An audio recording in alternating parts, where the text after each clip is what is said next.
السلام عليكم ورحمة الله وبركاته. أعوذ بالله من الشيطان الرجيم. بسم الله الرحمن الرحيم. الحمد لله رب العالمين، والصلاة والسلام على أشرف الأنبياء والمرسلين سيدنا محمد وعلى آله وصحبه أجمعين. سبحانك لا علم لنا إلا ما علمتنا إنك أنت العليم الحكيم. ولا حول ولا قوة إلا بالله العلي العظيم. رب اشرح لي صدري ويسر لي أمري واحلل عقدة من لساني يفقه قولي وسدد لساني واهد قلبي بحق نبيك محمد صلى الله عليه وسلم. اللهم أغننا بالعلم وزينا بالحلم وأكرمنا بالتقوى وجملنا بالعافية. نوينا التعلم والتعليم والتذكر والتذكير والنفع والانتفاع والإفادة والاستفادة والحث على التمسك بكتاب الله وسنة رسوله صلى الله عليه وسلم، ودعاء إلى الهدى والدلالة على الخير ابتغاء وجه الله مرضاته وقربه وثوابه سبحانه وتعالى. آمين يا رب العالمين. وقال الشيخ الشارح رحمه الله تعالى ونفعنا الله بعلومه وبعلومكم وبعلوم مشايخنا في الدارين آمين يا رب العالمين. Kata syarih Al-Syekh Zainul Abidin bin Muhammad Al-Fatani rahimahullahu ta'ala, kemudian diiringi oleh musannif itu dengan salawat dan salam atas Nabi Muhammad dengan katanya wassalatu wassalamu ala Rasulillah. Ini sambung perbahasan yang seterusnya, matan yang seterusnya, ungkapan matan yang seterusnya, iaitu selawat dan salam ke atas Nabi sallallahu alaihi wasallam. Selepas dah habis disyarahkan bismillah, alhamdulillah, kemudian sekarang selawat dan salam pula. Kemudian dia kata kemudian diiringi oleh musannif, diiringi dengan makna mengiringi. Yang ini mengiringi oleh musannif, dia panggil mengiringi ini saling duduk tepi-tepi lah, maksudnya lepas satu sini. Ni seiring lah dia panggil. Ni lepas alhamdulillah masuk selawat dan salam, tu seiring tu. Dia kata diiringi, yakni mengiringi oleh musannif itu dengan selawat dan salam atas Nabi Muhammad sallallahu alaihi wasallam. Dia atas Nabi ya. Atas Nabi sallallahu alaihi wasallam. Dengar suara mic selawat dan salam atas Nabi Muhammad dengan kata musannif wassalatu wassalamu ala Rasulillah, ay wassalatu wassalamu nazilani ala Rasulillah. Bermula selawat, mana as-salah tu, kita terjemah untuk kita dulu lah, tak tengok pada syarih lagi.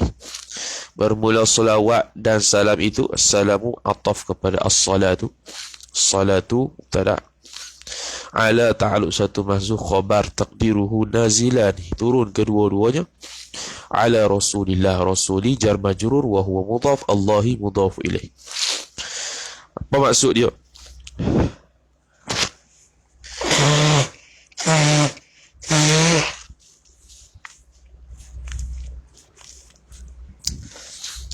Maksud dia ialah kemudian kata apa? Bermula rahmat Allah. Mana tafsir terus kepada as-salah. Tafsir terus kepada as-salah minallah, ay rahmat Allah. Walaupun dikatakan rahmat Allah Ta'ala, tapi kita tak panggil Nabi SAW sebagai rahimahullah. Kerana as-salah itu rahmatullah ma'at ta'zim. Rahmat Allah serta ta'zim. Tapi kalau rahmat sahaja, dia tidak serta ta'zim. Jadi tidak boleh kita nisbahkan rahimahullah kepada para anbiya dan Nabi sallallahu alaihi wasallam. Nabi SAW lah sekarang ni. Tak boleh kata rahimahullah. Muhammad rahimahullah. Tak.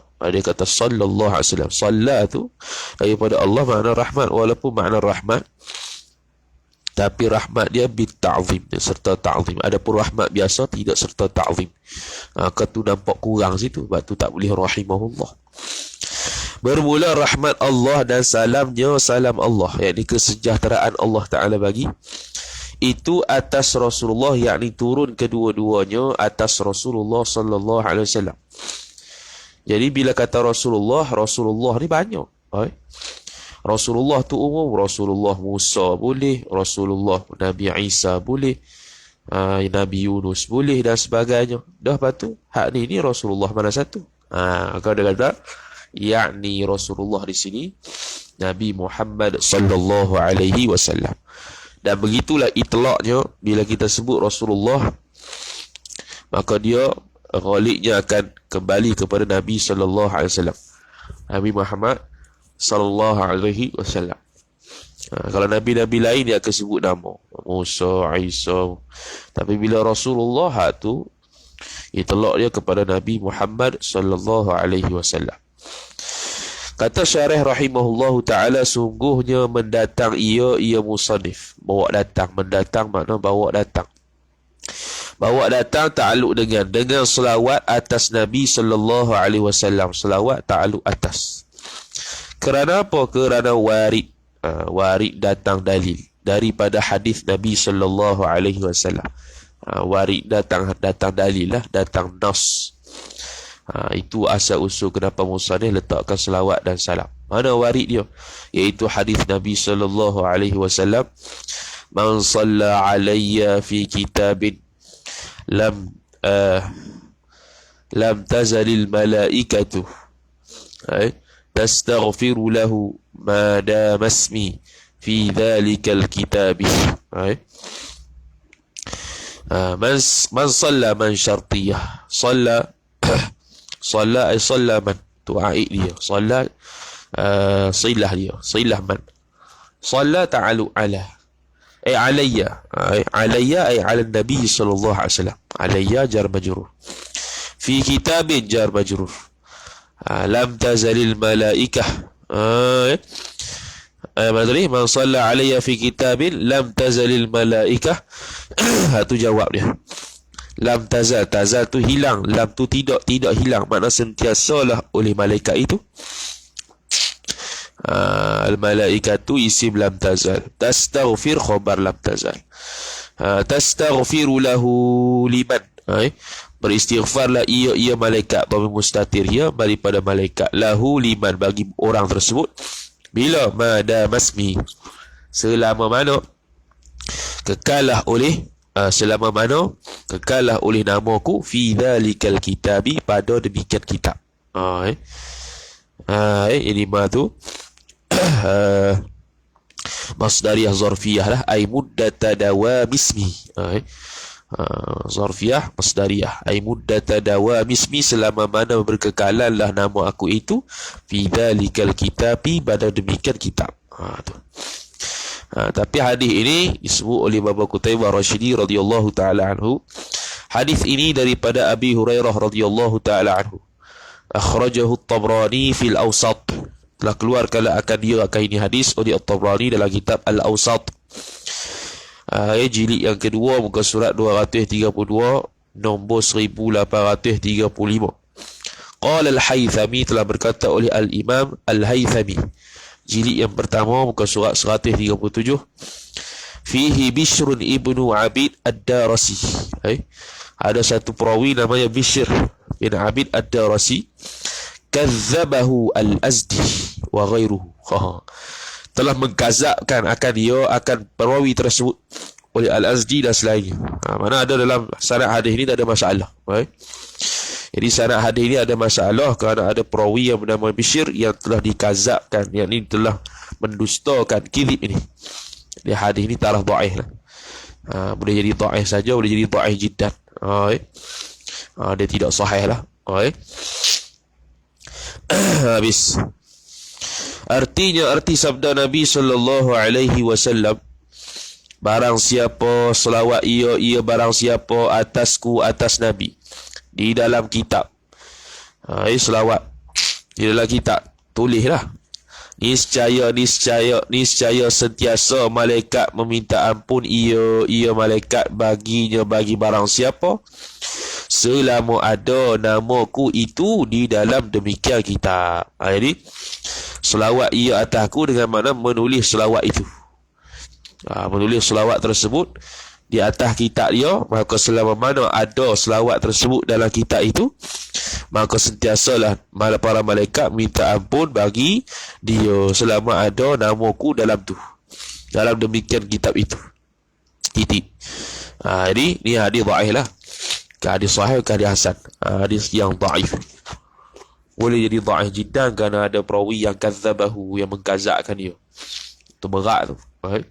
Bila telah mengkazakkan, mendustakan seorang ataupun ditohmah fasik ke, muttaham bil kadzib ke. Ni ditohmah bil kadzib ni. Muttaham bil kadzib ni ditohmah kadzib. Boleh jadi dhaif jiddan, berat. Kemudian kata musannif rahimahullahu taala.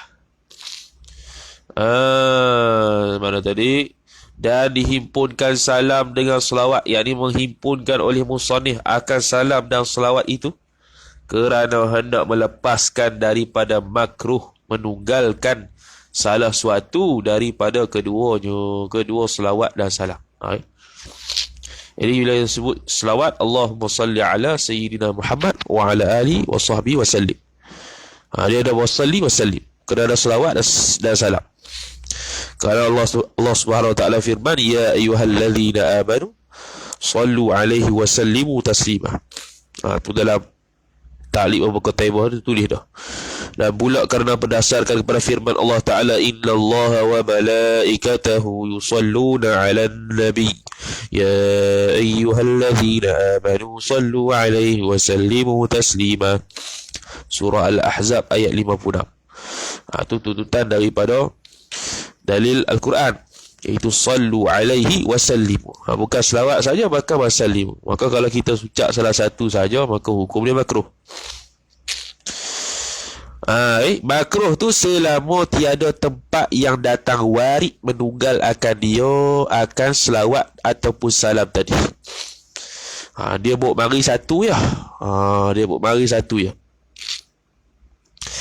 Selama mana tak ada warid yang suruh buat selawat saja ataupun salam saja. Mana kalau selain daripada warid, yakni dengan makna hadis itu tak sebut begitu, hadis suruh selawat secara umum, maka kita selawat kena selawat dan salam lah. Tapi kalau datang warid sirah selawat dia sebegitu, tanpa ada salam atau tanpa ada selawat, maka kena baca begitulah. Tak jadi makruh lah.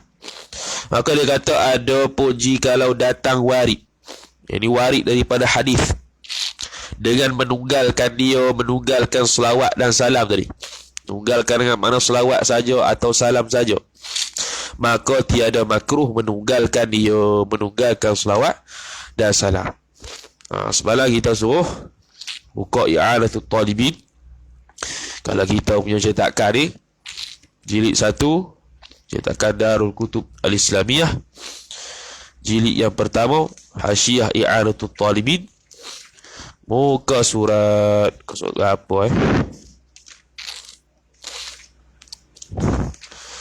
tak jumpa pula.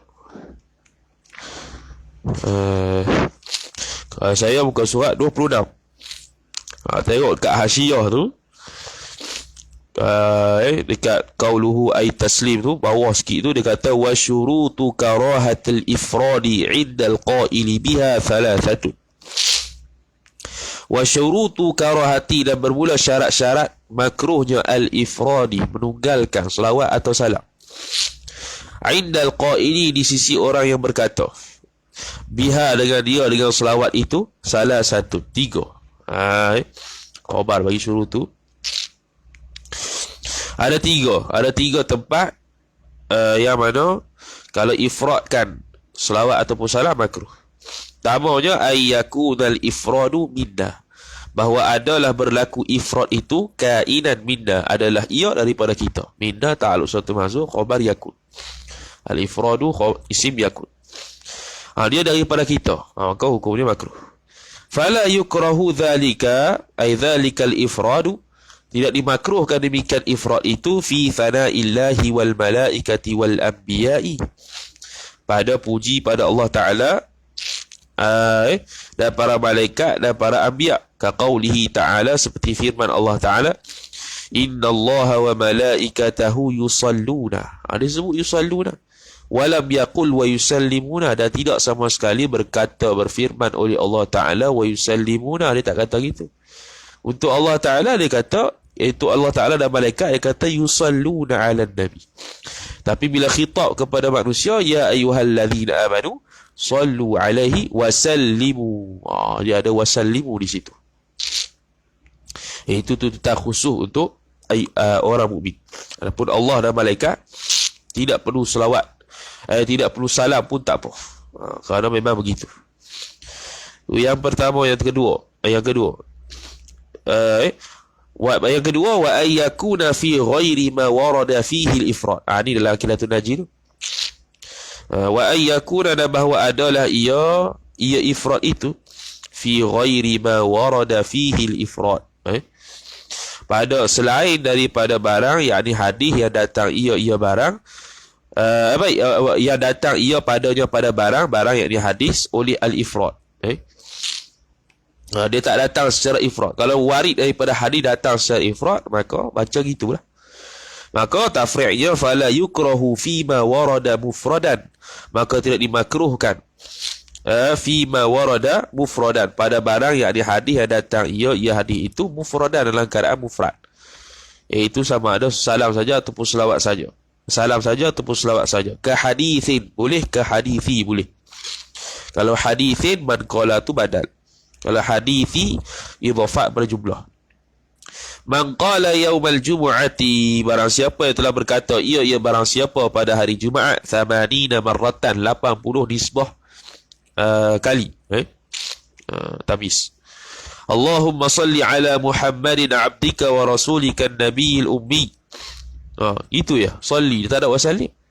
Mana sirah selawat nak dapat fadilat dia kena baca gini lah, tak boleh baca lain.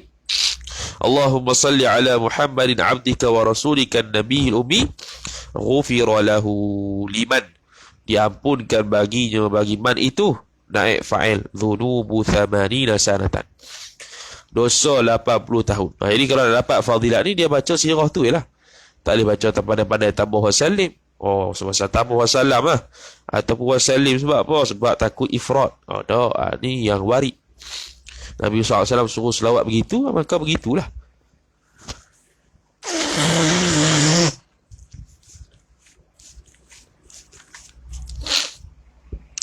Nabi SAW suruh selawat begitu, begitulah, tak ada wasallim, tak apa. Kerana warid begitu. Yang ketiga, wa ayyakuna li ghairi dakhilil hujratis syarifati. Dia bagi dua, sama ada al-hujratis syarifati, al-hujratin nabawiyah. Bahawa adalah ia ifrad itu bagi selain daripada orang yang masuk pada hujrah asy-syarifah. Apa dia tu? Iaitu maqam Nabi SAW di Masjidin Nabawi. Nak bagi salam, sudah bagi salam ke Nabi tu. Amma huwa, ay amma dakhilul hujratis syarifah. Jadi bagi selain yang masuk daripada maqam Nabi itu, kena selawat dan salam, makruh ifrad. Adapun dia dakhilul hujrah, orang yang masuk kepada hujratin nabawi ataupun hujratis syarifah itu, orang yang masuk ke dalam maqam tu, fayaqulu, maka berkata ia, jawab amma, assalamu alayka ya Rasulullah. Itu lah. Tak payah kata assalamu apa tu, wassalatu, tak ya. Ni ada assalam saja, tak ada salah.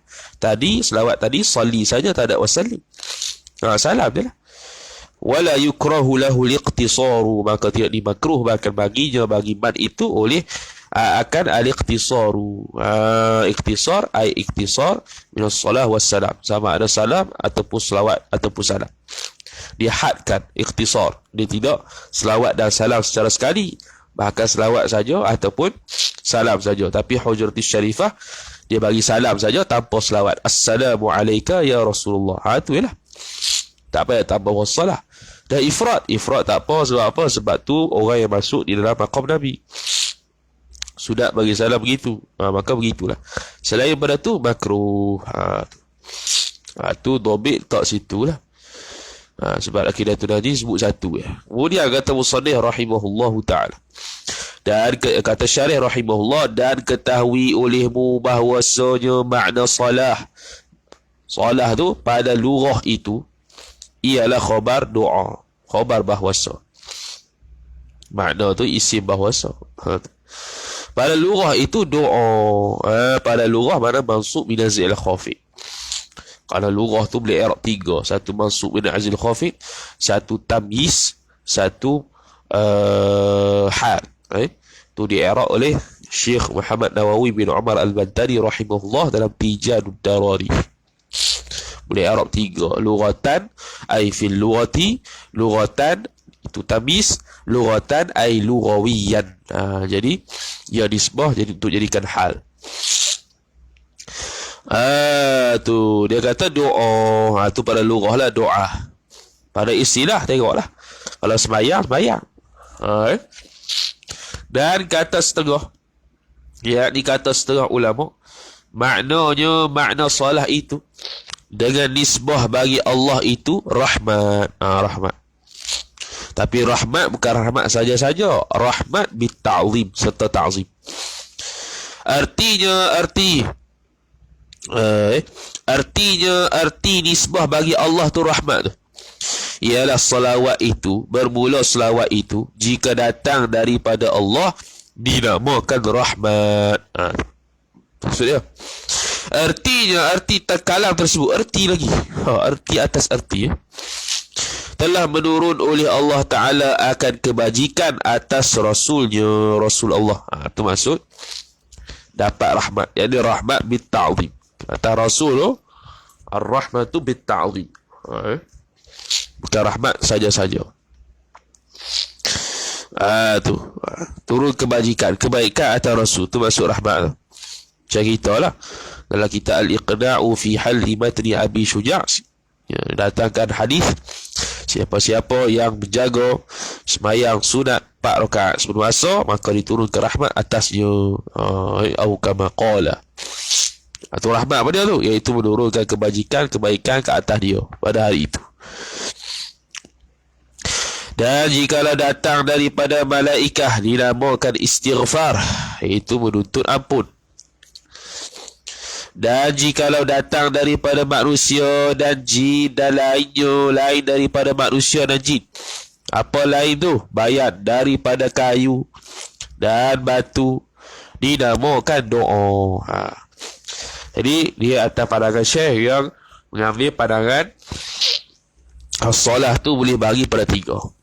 Ada setengah ulama lain dia bahagi 2 sahaja. Yang pertama, selawat daripada Allah dengan makna rahmat, selawat daripada makhluk secara umum dengan makna doa. Kerana istighfar pun doa juga. Istighfar itu istaghfara yastaghfiru istighfaran, atau wazan istaf'ala yastaf'ilu istif'alan. Dia punya wazan tu li talab, untuk menuntut. Jadi menuntut dia pun doa juga. Talabul adna ilal a'la tu doa lah. Kalau talabul a'la ilal adna itu amar. Jadi kalau talabul adna ilal a'la, tuntutan oleh orang bawahan ke arah kepada atasan. Atasan tu Allah, bawahan tu hamba. Doa juga. Kalau dia singkatkan jadi 2 sahaja. Kemudian kata musannif rahimahullahu ta'ala, arti kata lain daripada arti kata daripada manusia, jin dan lainnya itu dengan makna doa, ialah memohon oleh mereka itu manusia, jin dan lainnya, akan Allah menambahkan rahmat atas Rasul. Menambahkan rahmat. Jadi bila kita as-salatu Allahumma salli ala Muhammad, mana Nabi SAW akan dinaikkan darjat dia, bertambah mulia, bertambah sempurna. Cuma khilaf ulama, boleh tak kita itu bercakap kata Nabi SAW itu berhajat kepada selawat kita lah untuk menyempurnakan maqam dia. Dalam kitab Sirajul Huda dia bagi 3 pandangan khilaf. Pandangan pertama kata tidak boleh sebut secara mutlaqan, sama ada dalam majlis ilmu ataupun tidak. Pandangan kedua kata boleh secara mutlaqan, sama ada dalam majlis ilmu ataupun tidak. Boleh sebut kata Nabi SAW berhajat pada selawat kita. Dan pandangan mu'tamad, pandangan yang ketiga ialah boleh sebut dalam majlis ilmu saja, di luar majlis ilmu tak boleh, hukum dia haram.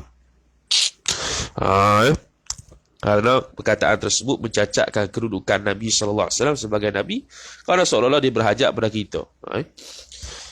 Itu cakapan yang tidak beradab lah.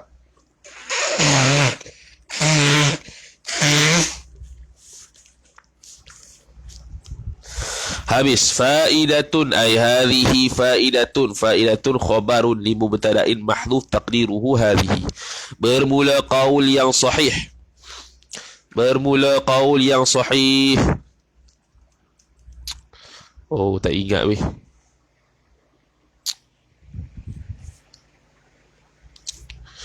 Bermula qaul yang sahih.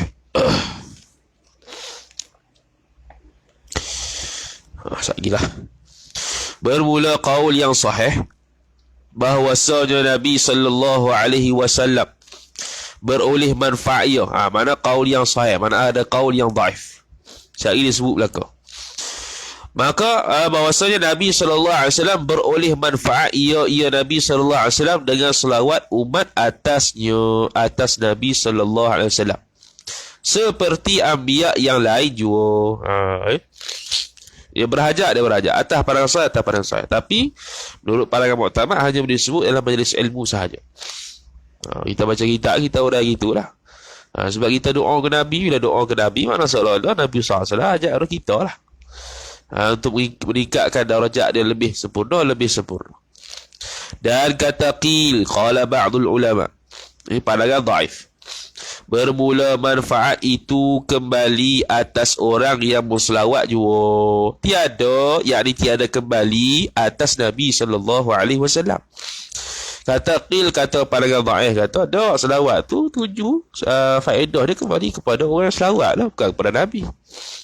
Sebab apa? Kerana Nabi itu telah sempurna atasnya, atas Nabi SAW kamal. Kamal tu sempurna. Jadi tahap darajat kesempurnaan Nabi itu telah sempurna. Buat apa nak Nabi SAW berhajat kepada selawat kita lagi? Cuma dirad. Kadang-kadang kerana apa? Kerana walaupun sempurna Nabi SAW, tapi tahap kesempurnaan dia bukan macam Tuhan. Tuhan tu sempurna mutlak, tidak bertambah, tidak berkurang. Kesempurnaan Allah sudah sempurna sesempurna-purnanya. Tidak berkurang dan tidak bertambah. Adapun kesempurnaan Nabi SAW, walaupun dia itu sempurna, tapi setiap hari tambah dan bertambah. Walal akhiratu khairul laka minal ula. Masa yang lampau itu terlebih baik bagi engkau daripada yang lepas. Masa yang akan datang itu terlebih baik bagi engkau, wahai Muhammad, daripada yang lepas. Walal akhiratu khairul laka minal ula. Maka dia kata, dan ditolak akan kata qil ini, ditolak, dikritik lah, dengan bahawasa Nabi sallallahu alaihi wasallam sentiasa ternaik ia Nabi SAW yartaqi pada kamalat ilal kamalat, kepada kamalat, kepada kesempurnaan selama-lamanya. Kerana Nabi SAW pun makhluk juga. Bila makhluk ada kekurangan. Jadi bila kata Nabi SAW makin tinggi, mana sebelum tu kurang lagi. Yang ni tinggi, itu saya tinggi lagi, mana sebelum tu kurang. Tapi kalau kamalat Allah Ta'ala tak boleh kata gitu. Kamalat Allah Ta'ala tidak bertambah, tidak berkurang. Kerana kalau kamalat Allah Ta'ala bertambah, mana sebelum tu kurang. Kalau bertambah, mana sebelum tu kurang. Itu mustahil Allah Ta'ala. Tu.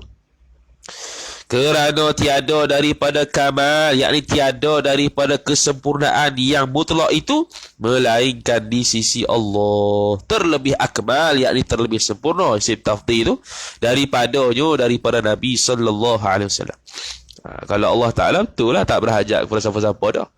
Tapi Nabi SAW berhajat juga kepada selawat kita tu. Kerana dia itu makin selawat atas dia, makin sempurna darajat dia. Ketinggian Nabi SAW makin naik. Sebab tu Nabi SAW dia itu berbangga dengan umat dia banyak. Dan umat Nabi SAW lah yang paling banyak sekali. Dalam kitab Asya' As-Suhaimi Al-Hidi 120 sah dalam padang mahsyar tu, 80 sah tu di kalangan umat Nabi SAW, 40 sah tu di kalangan umat lain. Banyak tu. Tu.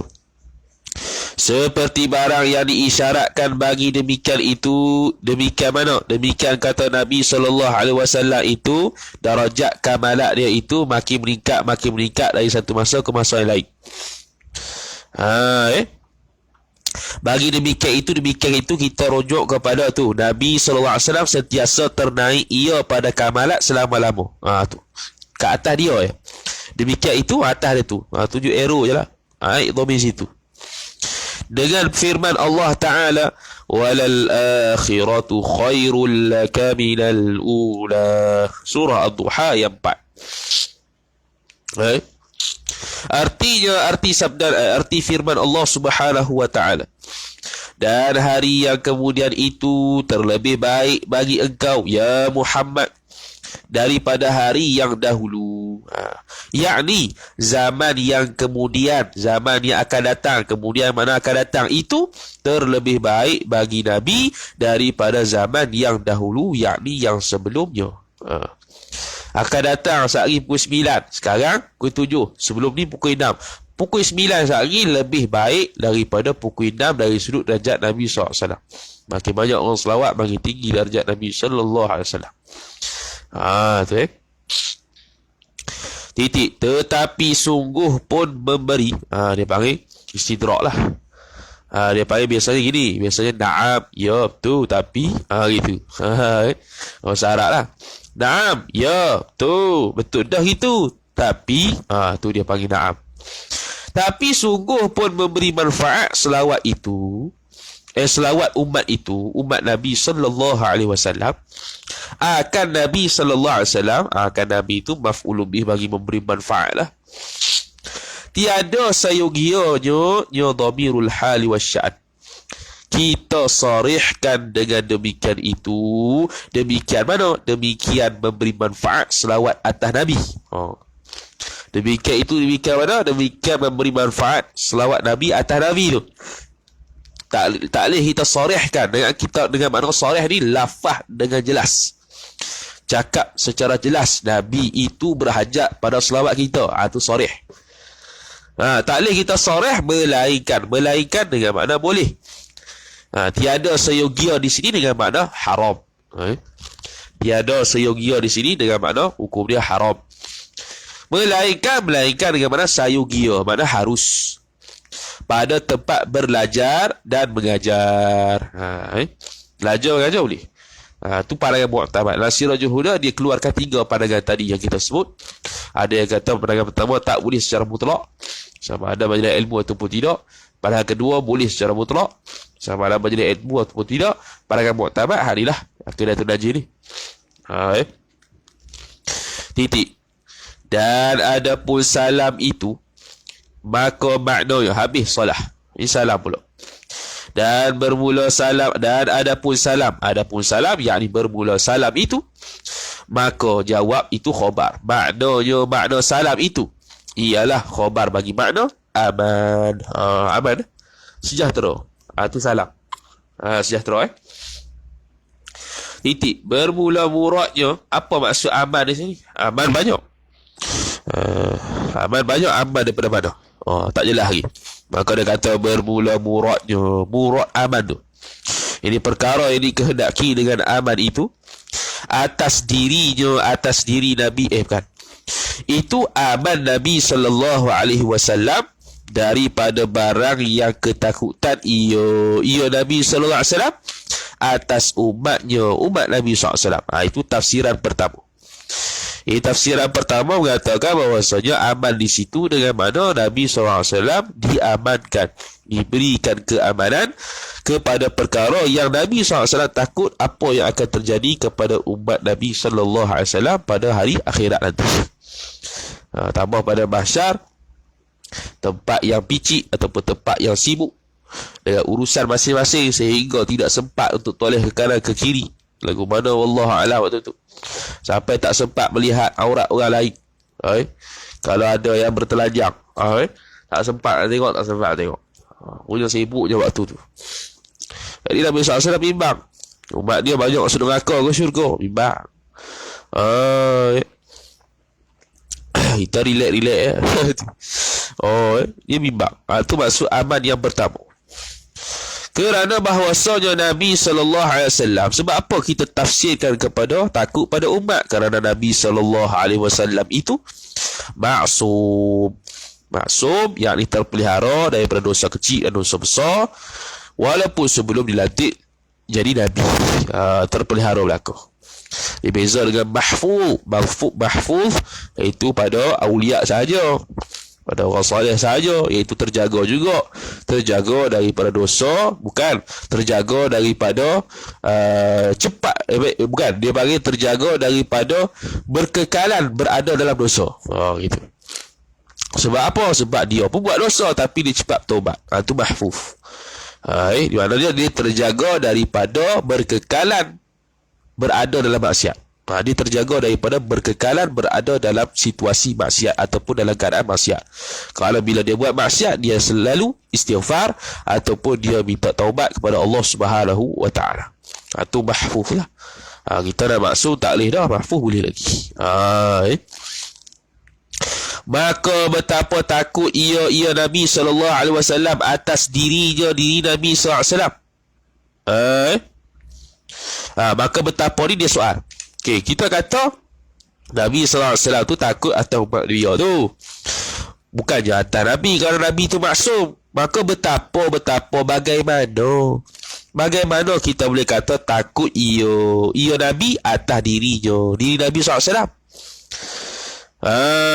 Bahkan takut ia Nabi SAW atas Allah Ta'ala kerana haibah. Itu. Bukannya takut tu kerana buat dosa ke apa ke, tak. Kalau Nabi SAW tu maksud, sebab tu ditanggungkan takut di situ ada takut pada umat. Nabi SAW takut juga, tapi takut pada Allah Ta'ala disebut haibah. Dia ada 3 tahap takut ni: khauf, khasyah, haibah. Kalau khauf, takut buat maksiat, tu yang pertama. Tangga kedua khasyah. Khasyah ni takut sebab ada ilmu. Innama yakhshallahu min ibadihi al-ulama'u. Jasanya yang takut pada Allah Ta'ala daripada hamba-Nya itu ialah ulama. Yang ketiga haibah. Haibah ni takut kerana kebesaran Allah itu sendiri. Tu. Jadi takut Nabi SAW, takut haibah atas Allah Ta'ala. Bukan yang takut Nabi SAW tu ada dosa kerana dia maksum. Dah tanggung juga. Dia takut atas umat dia. Tu Jadi buat apa nak aman? Aman daripada takut Nabi SAW atas apa-apa yang terjadi pada umat dia. Bukan kerana dia itu takut diri dia sendiri buat dosa, tak, kerana dia maksum. Bahkan haibah dia itu bahkan takut dia atas Allah Ta'ala itu atas dasar haibah, iaitu berdasarkan kebesaran Allah Subhanahu wa ta'ala. Titik. Dan kerana membesarkan Allah Ta'ala, sama lah tu. Haibah tu membesar lah. Dia nak menjelaskan lagi apa itu haibah. Haibah tu membesarkan Allah lah. Dia takut kerana membesarkan Allah, itu namanya haibah. Takut sebab kebesaran Allah, itu haibah. Takut sebab melakukan maksiat, itu khauf. Takut sebab ada ilmu, itu khasyah. Tu.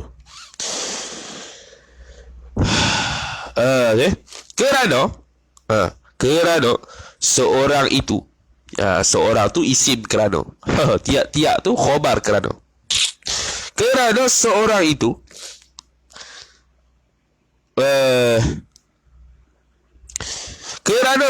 itu tiap-tiap bersangatan damping seorang daripada Allah Ta'ala, yakni kepada Allah Ta'ala. Kerana setiap orang yang sangat-sangat taqarrub ila Allah Ta'ala. Siapa dia? Nabi lah. Nabi taqarrub ila Allah. Taqarrub dia bukan biasa-biasa, bersangatan. Bahkan hakikat iman dia tak sama dengan makhluk lain biasa ni. Hakikat dia sampai tahap haqiqatul yaqin. Bukan je yakin biasa, bukan je ainul yaqin biasa, dah. Haqiqatul yaqin. Iman dia pun berbeza dah. Daripada niscaya bersangatan takutnya seorang, tiap-tiap seorang yang bersangatan tadi tu kepada Allah Ta'ala. Kalau lagi dekat dengan Allah Ta'ala, lagi dia berasa takut dengan Allah Ta'ala. Ali Zainal Abidin, cicit Nabi SAW, bila ambil wuduk, merah muka. Apa? Merah muka tu, takut cari nak hadap Tuhan. Tu orang yang taqarrub ila Allah Ta'ala, sampai dapat feeling takutnya tu dalam wuduk, merah muka. Itu ambil relax. Dan kekhusyukan sembahyang itu bergantung kepada wuduk dia. Kalau wuduk dia tu khusyuk, insya-Allah dia punya sembahyang khusyuk. Tu kalau kita tahu lah. Tu taqarrub ila Allah, taqarrub ila Allah. Makin takut dengan Allah, makin dekat dengan Allah, makin takut dengan Allah Ta'ala. Makin takut nak buat benda haram. Ni jangan makin ngaji makin buat maksiat pula. Wal'iyadzubillah. Kita makin ngaji ni makin dekat dengan Tuhan ni. Dekat dengan Tuhan dengan ilmu, dengan cara ilmu. Maka kita tak boleh buat maksiat, ataupun kita sepatutnya takut untuk buat maksiat ni, buat lagi. Jam. Tu. Patutnya tak boleh malas-malas lagi, tak boleh buat perkara sia-sia lagi, buat juga jam. Maka maknanya ilmu kita tu yang kita belajar tu tak berkualiti mana, tak ada barakah mana tu. Sebab tu dibuat gitu, dibuat dosa dan sebagainya. Wal'iyadzubillah. Tak nafikan boleh buat dosa, cuma janganlah orang panggil bila buat dosa relax, selama dia buat dosa tak berasa bersalah langsung. Itu mana tadi hilang lah. Tu Misalnya kata takut kepada Allah Ta'ala. Dari kerana inilah bersabda Nabi SAW, bahwasanya aku terlebih takut daripada sekalian kamu daripada Allah Ta'ala. Disebut Nabi tu lafaz hadis tu, inni la akhsyakum lillahi wa atqakum lahu.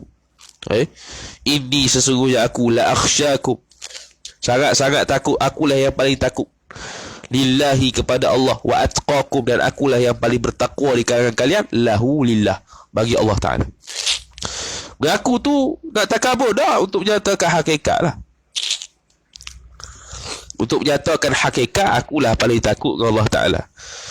Akulah yang paling bertakwa pada Allah Ta'ala. Kenapa? Kerana hadis ini berdasarkan ada sahabat-sahabat Nabi SAW yang bercita-cita tak mau kahwin, bercita-cita nak puasa sokmo, bercita-cita nak bangun malam tak tidur-tidur langsung. Baru tu biar hadis ni. Aku ni orang yang paling takut dengan Allah Ta'ala, paling takwa pada Allah Ta'ala. Aku pun kahwin, aku ni tidur, aku ni ada yang makan. Takkan apa, takkan bosah saja. Takkan apa dia bangun tidur malam tak mau tidur langsung. Takkan apa dia tak mau kahwin. Dah, aku ni orang yang paling takut dengan Allah Ta'ala. Aku kahwin, aku tidur, ada masa aku makan. Tu biar hadis tu.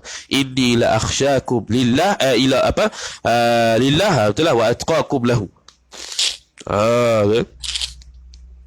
Titik. Dan kata qil, kata sebagian ulama, bermula muradnya yakni perkara yang dikehendaki dengan aman itu aman Nabi SAW daripada barang yang takut ia Nabi atas dirinya, diri Nabi. Bila? Ketika bersangatan kepicikan ni kemasyghulan, kesibukan pada padang mahsyar. Sebab apa? Dia berasa takut. Berasa takut. Nabi rasa takut untuk diri dia, bukan untuk umat. Ini tafsiran kedua. Sebab apa?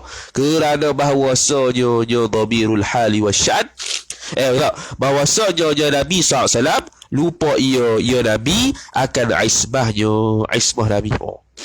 Kemasyghulan, kesibukan, kedahsyatan pada mahsyar tu, sehingga Nabi takut atas diri sendiri kerana terlupa dia orang yang maksum. Terlupa Nabi SAW dia orang yang maksum, sampai dia ni takut atas diri dia, takut dia apa-apa. Tu tafsiran kedua. Maksud salam ke atas Nabi, sejahtera aman ke atas Nabi. Nabi SAW berasa takut pada diri dia.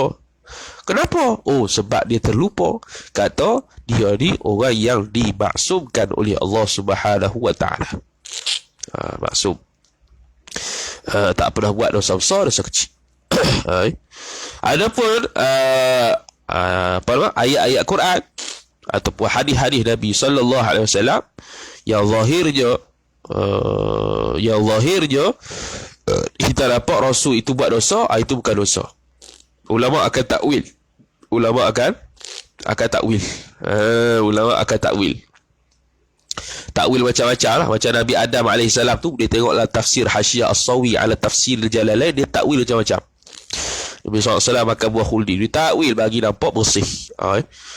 Dan Al-Imam Musawi radhiyallahu ta'ala anhu kata, siapa-siapa yang i'tiqad Nabi Adam buat dosa, hukum dia kafirun, kafir tu. Boleh tengok Hasyiah As-Sawi lah, dalam bab surah Baqarah tu, yang cerita pasal Nabi Adam tu. Dia kata gitu, siapa yang kata Nabi Adam itu buat dosa, walaupun dosa kecil, hukum dia kafir tu. Sebab dia takdir habis macam-macam tu. Dia takdir habis dah. Sebab apa Nabi Adam boleh turun ke dunia, takdir macam-macam. Boleh tengoklah kitab tafsir macam-macam lah, puluh-puluh. Nak kata Nabi Rasul ni tak buat dosa, habis. Seperti sekalian Anbiya alaihimussalatu wassalam, sama Nabi-Nabi lain pun terlupa.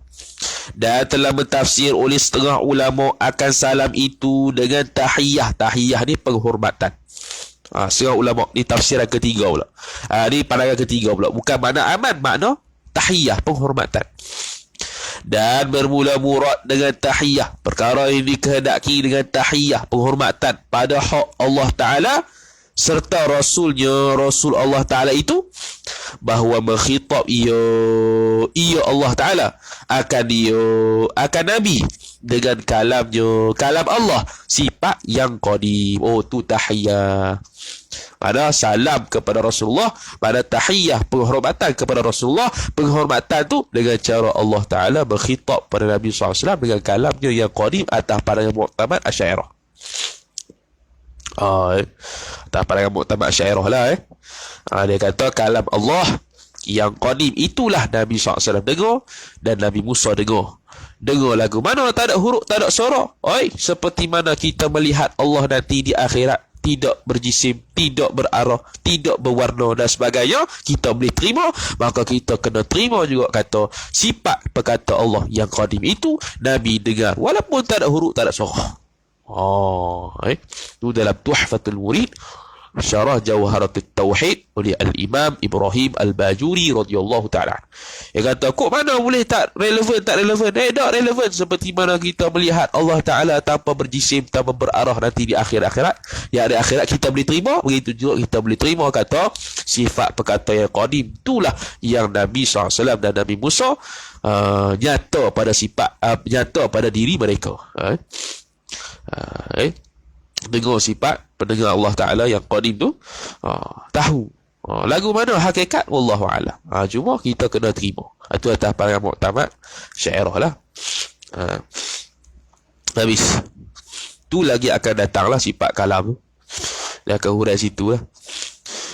Mana tadi hilang dah. Kalam yang qadim, yang menunjukkan, yang mana Allah Ta'ala menzahirkan ataupun mengkhitab Allah Ta'ala dengan kalam yang qadim itu, menunjukkan atas terangkat maqamnya, maqam Nabi Sallallahu Alaihi Wasallam yang amat besar tu. Sebab apa?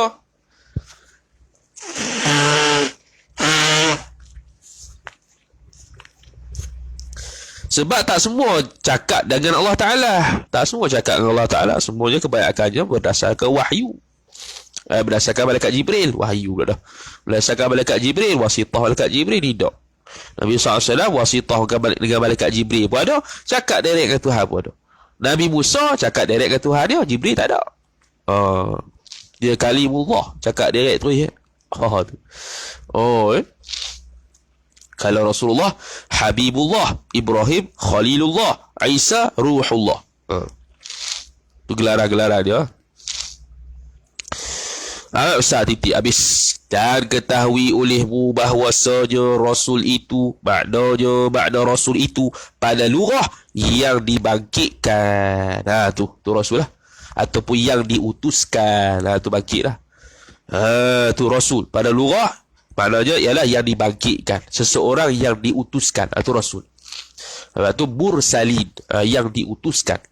Arsala yursilu irsalan wa huwa mursilun wa dhaka mursalun. Mursalina ay yang diutuskan, yang dibangkitkan. Bu'itha fihi, yang dibangkitkan padanya.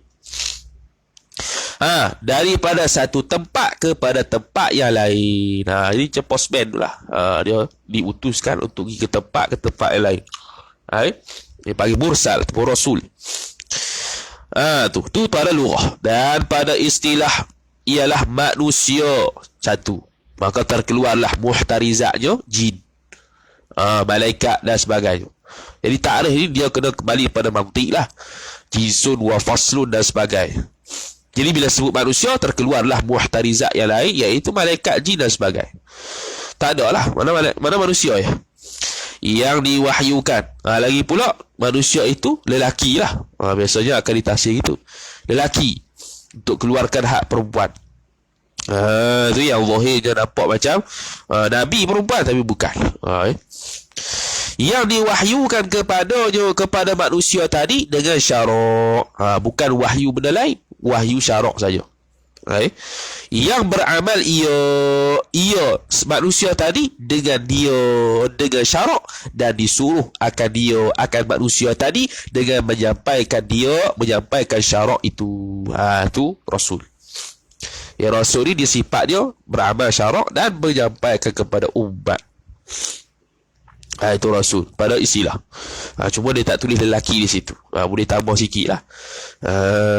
Wa fi ta'rifin akhar, adanya lelaki. Kalau nak keluarkan perempuan, dan khuntha. Dan adapun nabi itu, makna nabi pada lughah yang mengkhabarkan, ialah khabar. Yang mengkhabarkan, orang yang mengkhabarkan. Kalau kita terjemah yang mengkhabarkan itu nabi, makna mengkhabarkan kepada umat. Atau yang dikhabarkan dia, yang dikhabarkan nabi, yang dikhabarkan nisbah Allah dengan dia. Nisbah Allah dengan dia. Sebab tu ada setengah ulama berpandangan kata nabi lebih aula pada rasul, kerana rasul ni bila menyampaikan kepada umat, bukan. Sebab tu rasul tu lebih, pandangan ulama, rasul tu lebih mulia daripada nabi, kerana rasul tu wasitah dia dua. Dia dengan Allah Ta'ala sampai pada dia, lepas tu sampai pada umat pula. Nabi tak, nabi untuk diri dia ya, tak sampai pada umat. Dia dengan Allah Ta'ala ya, satu ya. Kalau rasul, dia dengan Allah Ta'ala satu, lepas tu dia sampai pada umat dua. Betul.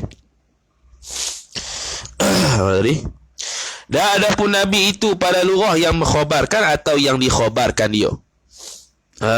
Kalau yang mengkhabarkan tu, itu dari sudut bahasa tu. Dari sudut bahasa mengkhabarkan. Ya, asal pada an-naba, berita. Al-mumbi, an-nabi, an-nabiun, an-nabiu. An-nabiu. Ada yang baca an-nabiu, ada yang baca an-nabiu. Ada dua qiraat. Ada yang baca an-nabiyu, ada yang baca an-nabiu.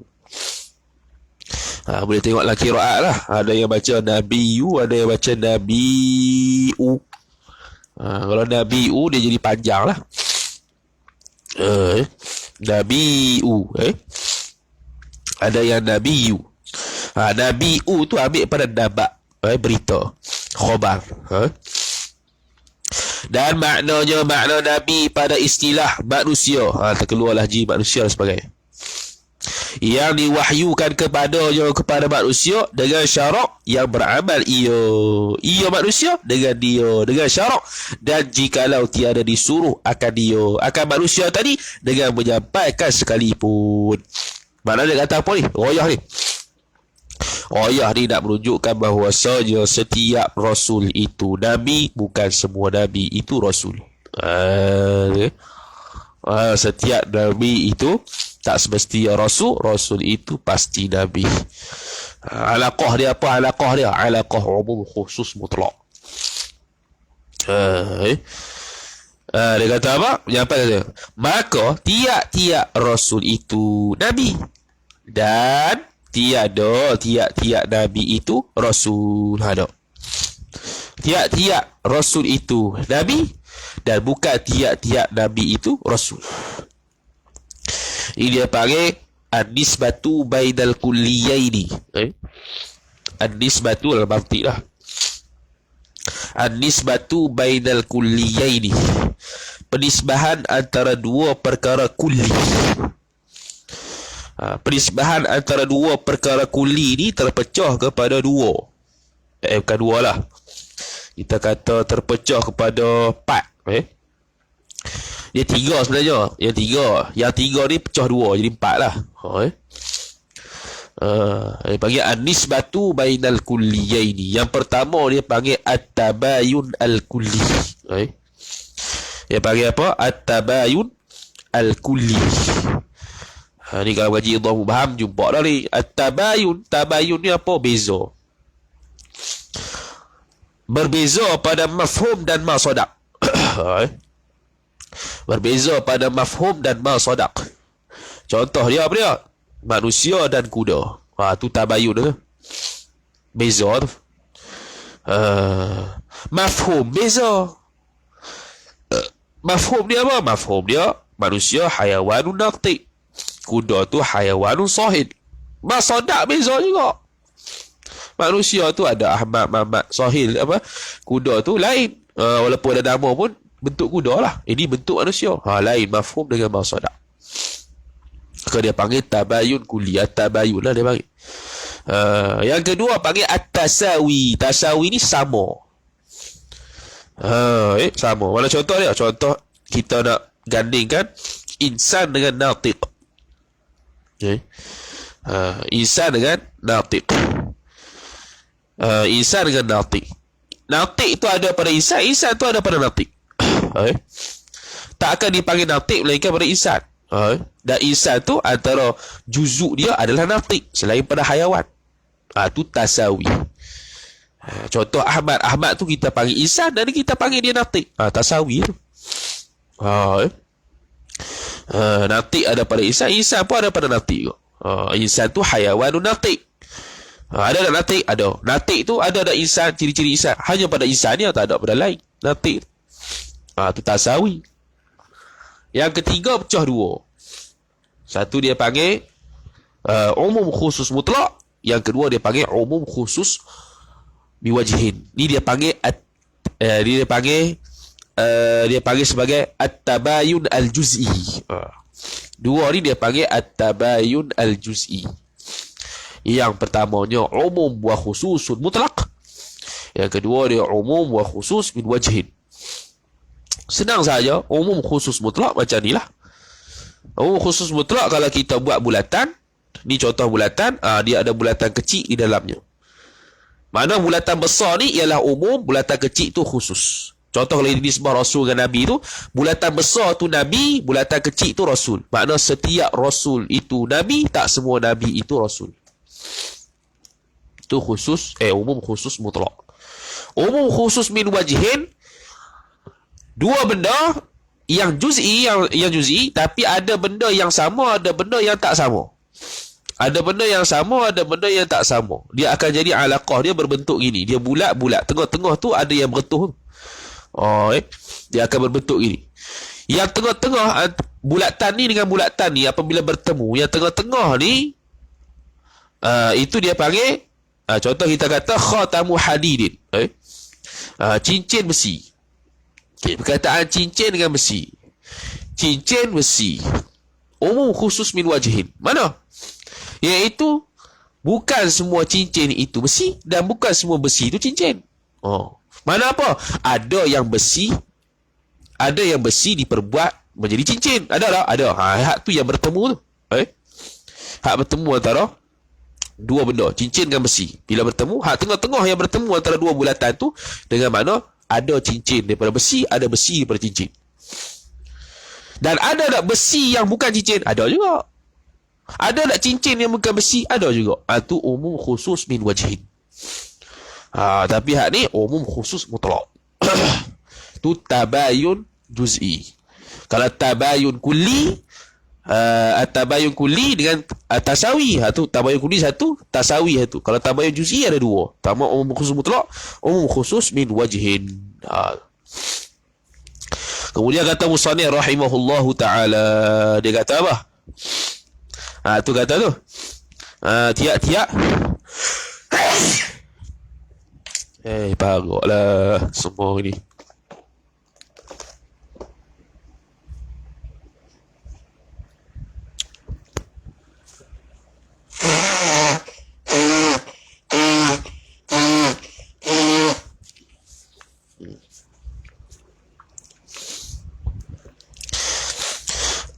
Tu. Maka tiap-tiap rasul itu nabi, dan tiap-tiap nabi, dan tiada tiap-tiap nabi itu rasul. Titik. Maka antara kedua nabi dan rasul itu umum dan khusus mutlak. Umum dan khusus mutlak. Umum dan khusus mutlak. Muhammad, dia itu rasul, dia itu nabi. Khidir tu nabi je bukan rasul. Nabi je bukan rasul. Atas pandangan mu'tamad lah. Tu contoh dia. Setiap nabi itu tak semestinya rasul, setiap rasul itu mesti nabi. Kemudian kata Musannif rahimahullahu ta'ala, cubalah kalau nabi ni, kalau jadi nabi tu dia kena kabur ke orang juga. Dia setengah kitab. Kalau tak silap syarah Bajuri jugalah. Tapi bukan kabur syariat dah. Kabur kata dia ni nabi, supaya orang tak derhaka pada dia. Tu je. Tak ada syariat apa-apa pun dia disampaikan. Cuma kabur ngaku dia ni nabi supaya orang tak khianat, tak buat apa-apa yang buruk atas dia. Kerana bala Allah Ta'ala pasti turun lah kalau penyakiti nabi tu. Sebab tu Nabi SAW ada cerita dalam Nurul Uyun, cerita sirah Nabi tu, ada yang isteri Nabi yang Nabi SAW tolak, cerai. Sebab apa? Ada satu isteri yang Nabi SAW pernah kahwin, yang mana lepas kahwin tu dia hina Nabi. Dia celah Nabi. Jadi suami dah tu. Lepas tu Nabi SAW cerai dia. Cerai sebab apa? Bukan cerai sebab benci dia. Cerai sebab takut dia buat gitu ke aku sehari, turun bala Allah Ta'ala. Sebab dia buat ke Nabi lebih kurang itu, baki lebih kurang itu. Dia cerai. Cerai sebab apa? Sebab takut kalau dia buat gitu, musibah atas dia nanti kena. Dia perempuan. Kan Nabi SAW cerai. Tu tu boleh tengok dalam Nurul Uyun, kitab sirah yang pendek tu. Kemudian kata Musannif rahimahullahu ta'ala, faidatun, habis kan? Khusus mutlak, bermula murad dengan rasul pada kalam Musannif itu ialah Nabi kita Muhammad sallallahu alaihi wasallam. Tadi dia sebut dah ke atas sekali, bukan surat 4 kali, yakni Nabi Muhammad ni dia sebut dah. Dia sebut lagi. Tak apalah sebut litawdih, idza takarrara taqarrara, idza takarrara idza takarrara tahaqqaqa, idza tahaqqaqa tadaqqaqa. Idza takarrara tahaqqaqa, apabila ulang tahaqquklah. Litawdih, biasanya adalah hasyiah bila diulang banyak kali. Bila syarah akan ulang 2 kali 3 kali, makna hasyiah muhasyiah akan kata litawdih. Patutnya tak berhajat dah cakap. Dia cakap lagi litawdih. Idza takarrara tahaqqaqa, idza tahaqqaqa tadaqqaqa.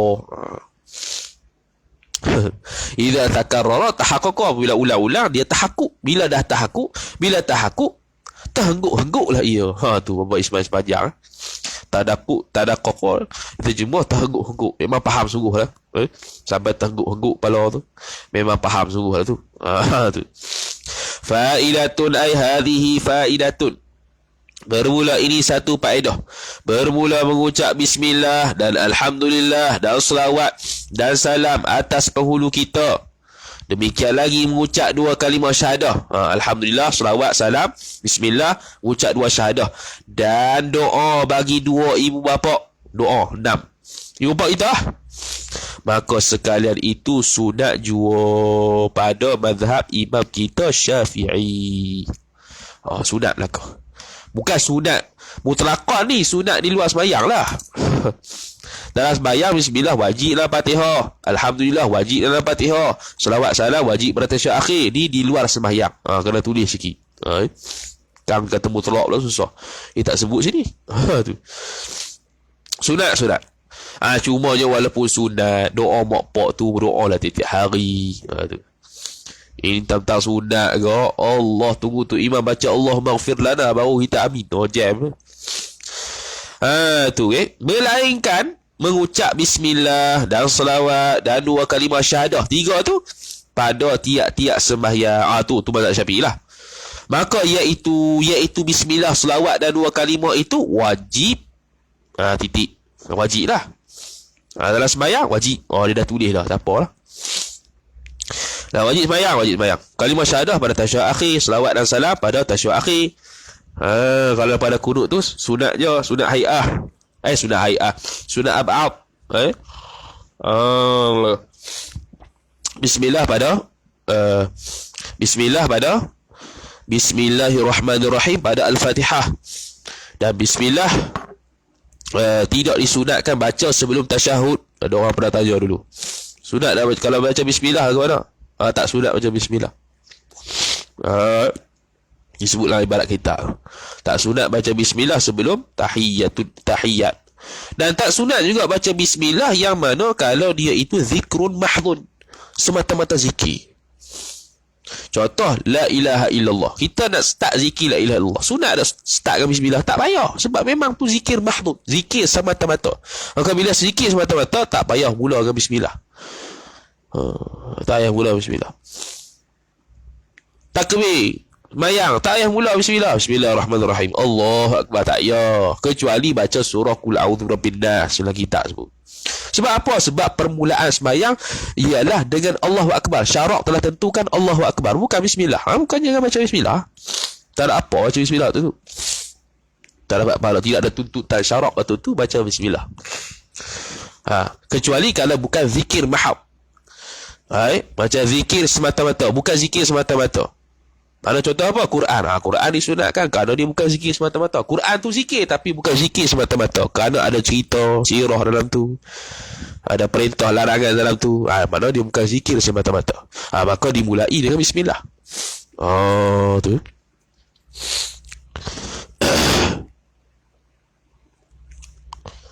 Kemudian kata musannif rahimahullahu ta'ala, maka iaitu silap.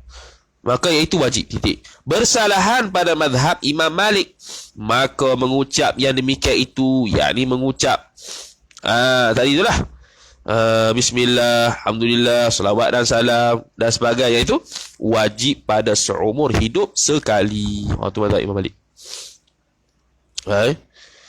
Wajib pada seumur hidup sekali. Dengan syarat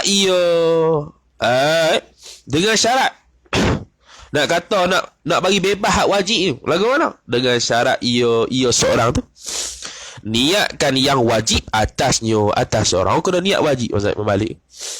Selawat dan salam nak kata wajib seumur hidup selain bersembahyang tu, nak kata terlepasnya wajib atas diri dia tu lagu mana? Kena niat pula. Ni hak wajib ni atas aku seumur hidup. Tu mazhab dia tu. Kita sunat belaka tu. Zikir mahdhun ini yang syarat kena tahu makna baru boleh faham, baru boleh pahala. Zikir apa nama tu? Zikir mahdhun ataupun zikir. Zikir ni tidak akan mendapat pahala melainkan tahu maksud, kecuali 2, iaitu selawat dan Quran. Tapi Quran tu bukan zikir mahdhun. Cuma nak sebutlah. Zikir-zikir tu yang kita zikir tu tidak akan mendapat pahala, dapat letih saja-saja kalau tak faham makna, walaupun ijmali. Makna ijmali ya, bukan tafsiri. Sehingga kena tafsir tak ya. Sehingga kena tafsir la ilaha illallah tu ialah dia tafsir sifat 20 tak ya tu. Tafsiri betul ijmali sudahlah.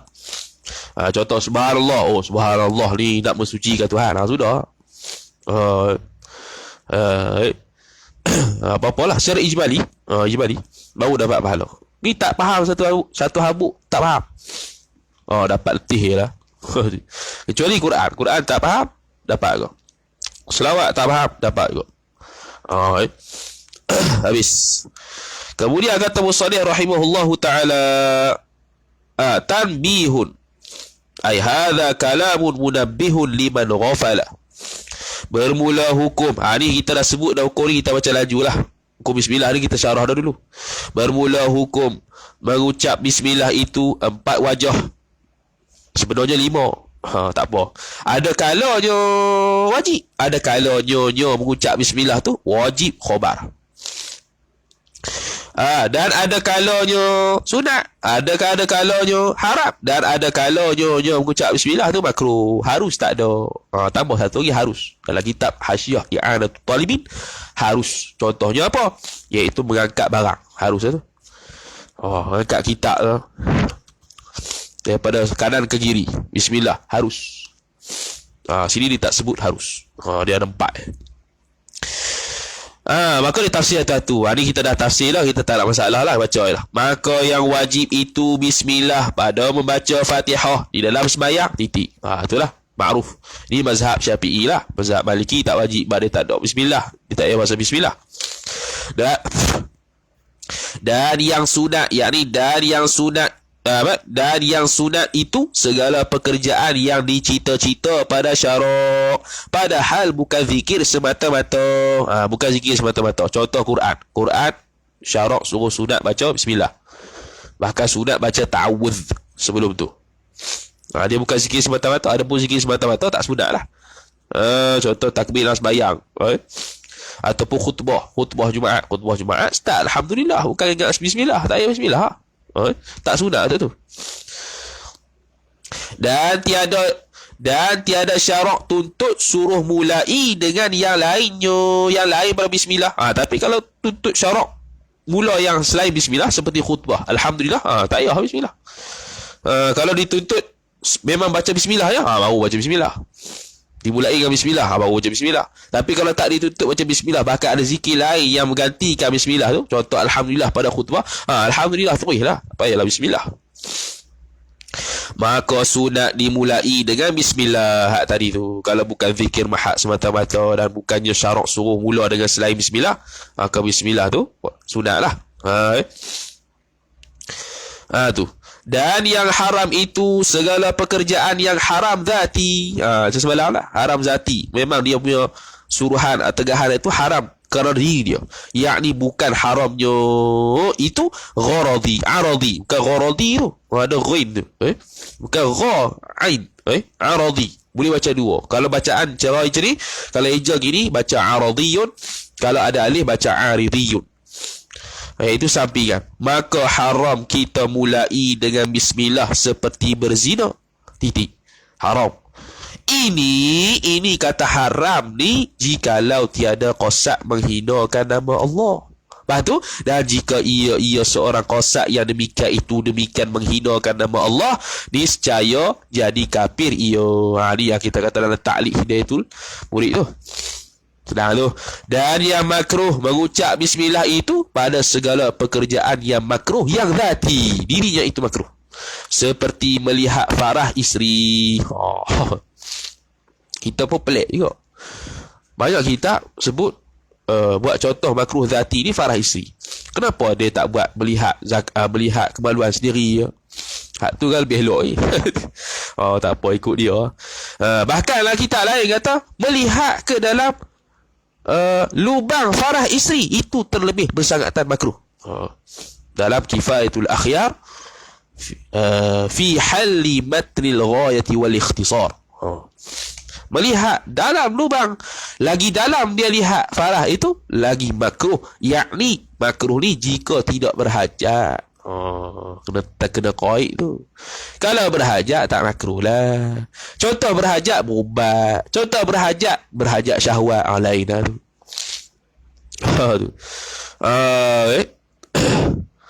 Tapi kalau gaji bak jimok pun memang dimakruhkan tengok secara direct farah isteri tu. Itu kalau tahu jimok, mana jimok makruh juga tu. Tengok secara direct. Sentuh tidak, cium tidak. Dalam Fathul Mu'in lagi teruk dia kata apa, sampai tahap boleh jilat. Tu dia. Fathul Mu'in Nak kata halalnya benda tu kat suami tu, siapa boleh jilat? Boleh jilat, tapi makruh tengok ya. Dia ada hikmah dia, cuma lupa lah.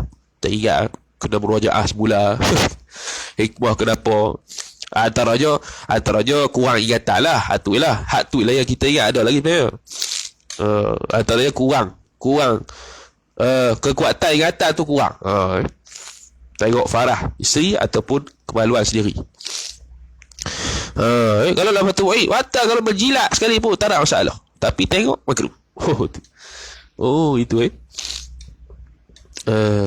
Allah alam, mungkin ada pandangan kata harus pula. Setakat yang kita tahu je dilarang lah. Kalau ilmu jima' tu dilarang makna makruh lah. Tengok secara direct. Ada pun cium ke jilat ke apa benda pegang ke tak apa. Dan lagi satu, suami apabila ingin melihat aurat isteri, itu bukan aurat, memang tak ada aurat. Memang tak ada aurat.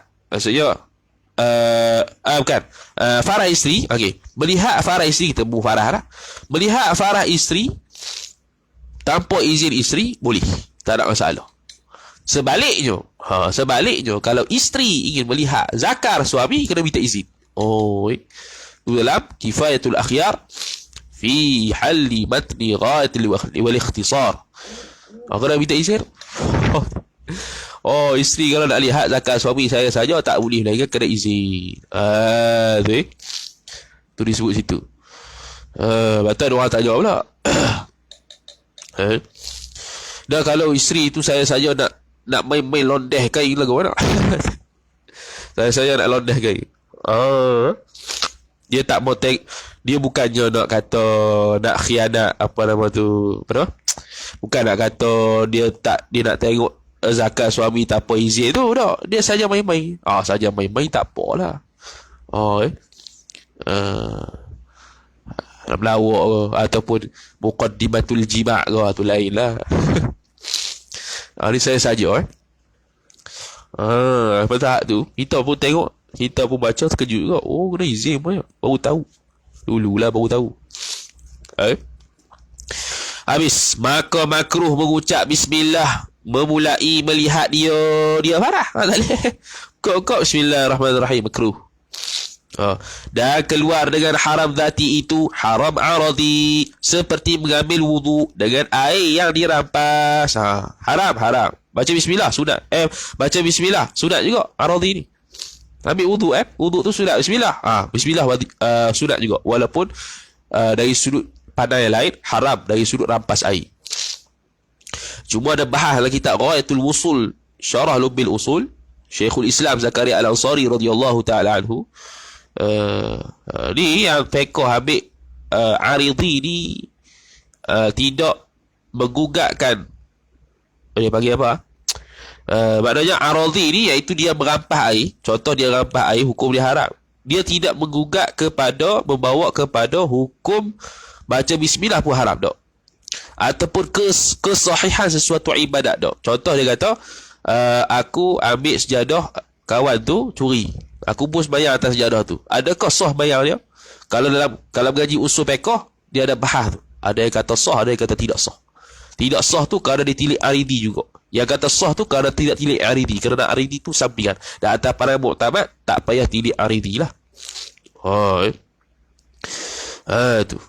Demikian keluar dengan kata makruh zati itu makruh aradi, seperti makan bawang mentah. Yakni sebab apa aradinya? Sebab bau. Kalau tak bau, tak ada apa. Durian,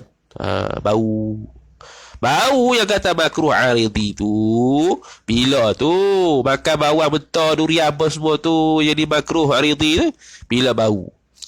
Dan bau tersebut kita pi kat orang ramai, hukum dia makruh. Dalam kitab Al-Majmu' Syarhul Muhadzab menyebutkan bahawasanya apabila nak berjumpa ataupun nak pergi ke tempat orang ramai seperti sembahyang Jumaat, masjid, sembahyang Jumaat, sembahyang raya dan apa-apa keramaian yang lain, disunatkan untuk hilang bau-bau busuk. Daripada keduanya, maka tiap-tiap titik situ. Maka tiap-tiap daripada keduanya makruh aridi, haram aridi itu sunat dimulai dengan bismillah, titik. Sunat jugalah, cuma perbuatan tu makruh, perbuatan tu haram. Okay. Ini makan bawang mentah aridi sebab apa? Sebab bau busuk. Padahal kalau tak bau busuk, makanlah bawang tu. Bawang goreng tak busuk dah. Makanlah. Kalau durian tu dah buat lagu mana, memanglah gitulah. Bau durian tambah lembu dalam kereta, Allah pening kepala. Jadi balaun lagu mana tau. Pening jadi macam bau busuk durian. Kalau bola kereta serabut tengok. Kemudian katanya, i'lam anna al-hukm al-aqliya yanhasiru fi thalathati aqsamin. Jadi hak mudah-mudah ni kita baca gitu-gitu lah. Buka lebih Allah. Kita nak bagi sampai matan je. Asalnya nak sampai faidatun tadi tu ya. Nak berhenti dah, tapi tengok macam sayang pula kan. Sekali lah. Setiap hari satu topik, satu matan kalau boleh. Ni kalau i'lam adalah hukum al-aqliyah ni panjang ni. Mungkin 2-3 juga lah. Wallahu ta'ala alam. Sambung pula pada esok pagi insya-Allah taala. A'udzu billahi minasyaitonir rajim. Bismillahirrahmanirrahim. Alhamdulillahi rabbil alamin. Wassalatu wassalamu ala asyrafil anbiya'i wal mursalin sayyidina Muhammadin wa ala alihi wa sahbihi ajma'in. Allahumma zidna 'ilma warzuqna fahma. Allahumma zidna 'ilma warzuqna fahma. Allahumma zidna 'ilma warzuqna fahma. Wa sallallahu wa sallam ala sayyidina Muhammad wa ala alihi wa sahbihi wa baraka wa sallam. Alhamdulillahi rabbil alamin. Semoga istiqamahlah daripada awal sampai habis baca kitab Aqidatul Najin ini. Wallahu ta'ala a'lam.